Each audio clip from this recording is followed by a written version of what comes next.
નમસ્કાર, સંદેશ ન્યૂઝના ડિજિટલ પ્લેટફોર્મમાં આપનું સ્વાગત છે અને હું છું આપની સાથે માલવી। વર્ષ 2024નો અંત આવી ગયો છે। વર્ષ 2025ની શરૂઆત થશે, પરંતુ નવા વર્ષમાં બધું જ નવું હશે। નવું વર્ષ, નવા ફેરફારો, નવા નિયમો, નવા ઇમ્પ્લિમેન્ટ્સ, બધું જ નવું। પણ આ બધાની વચ્ચે જે વસ્તુ આપણને ઇફેક્ટ કરશે એ છે અમુક જે નિયમો છે એમાં ફેરફાર થવા જઈ રહ્યા છે, જેની સીધી અસર આપણા ખિસ્સા ઉપર પડવાની છે। હવે એ તમારે જાણવું ખૂબ જ જરૂરી છે, તો ચાલો ફટાફટ આપને જણાવી દઉં। ઘણી કાર કંપનીઓ એવી છે જેની કિંમતો વધવાની છે, એટલે કે જો તમે નવા વર્ષની શરૂઆતમાં 2025માં જો કાર ખરીદવાના છો તો તમને આ ઇફેક્ટ ચોક્કસથી કરશે। આ સાથે જીએસટી પોર્ટલમાં 3 મહત્વપૂર્ણ ફેરફારો થશે। રિઝર્વ બેંક ઓફ ઇન્ડિયાએ પણ ફિક્સ્ડ ડિપોઝિટ સંબંધિત નીતિઓમાં ફેરફાર કર્યા છે।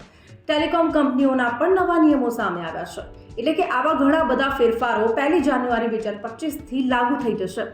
આ નિયમો હેઠળ કંપનીઓએ ઓપ્ટિકલ ફાઇબર અને નવા મોબાઈલ ટાવર લગાવવા પર ધ્યાન કેન્દ્રિત કરવું પડશે। તેનાથી કંપનીઓને તેમની સેવાઓ સુધારવામાં મદદ મળશે। આ સાથે જો વાત કરીએ સેકન્ડ ફેરફાર, જે છે એમેઝોન પ્રાઇમમાં ફેરફાર। એમેઝોન પ્રાઇમની વાત કરીએ તો એમેઝોન ઇન્ડિયાએ 1 જાન્યુઆરી 2025થી તેની પ્રાઇમ મેમ્બરશિપમાં નિયમોમાં ફેરફારો કર્યા છે, એટલે કે હવે પ્રાઇમ વિડીયો એક એકાઉન્ટમાંથી માત્ર 2 ટીવી પર સ્ટ્રીમ કરી શકાશે। આનાથી વધુ ટીવી પર સ્ટ્રીમિંગ માટે તમારે વધારાનું સબસ્ક્રિપ્શન લેવું પડશે।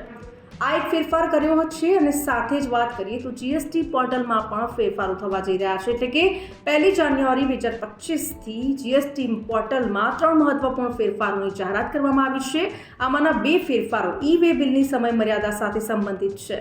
એક ફેરફાર જીએસટી પોર્ટલની સુરક્ષિત એક્સેસ સાથે સંબંધિત છે, અને જો આ નિયમોનો યોગ્ય અમલ ન થાય તો ખરીદનાર, વેચનાર અને ટ્રાન્સપોર્ટર આ ત્રણેયને નુકસાન થઈ શકે એમ છે।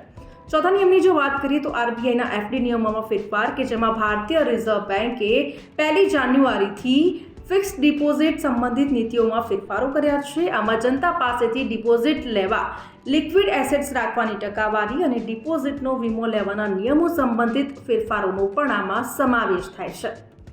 આ બધાની વચ્ચે વાત કરીએ કારના ભાવની। કાર તમે જો ખરીદવાના છો, નવું વર્ષ આવતાની સાથે જ કારની કિંમતમાં વધારો થવાનો છે। આનાથી ચોક્કસ તમને ઇફેક્ટ થશે, કારણ કે મોટી કાર કંપનીઓએ કિંમત વધારવાની જાહેરાત કરી છે, જેમ કે Maruti Suzuki, Hyundai, Mahindra, BMW આવી જે ગાડીઓ છે એમાં કંપનીઓએ લગભગ 3% ભાવ વધારવાની વાત કરી છે। વાત કરીએ એલપીજીની કિંમતની, કે દર મહિનાની 1 તારીખે એલપીજીના ભાવની સમીક્ષા કરે છે કંપની।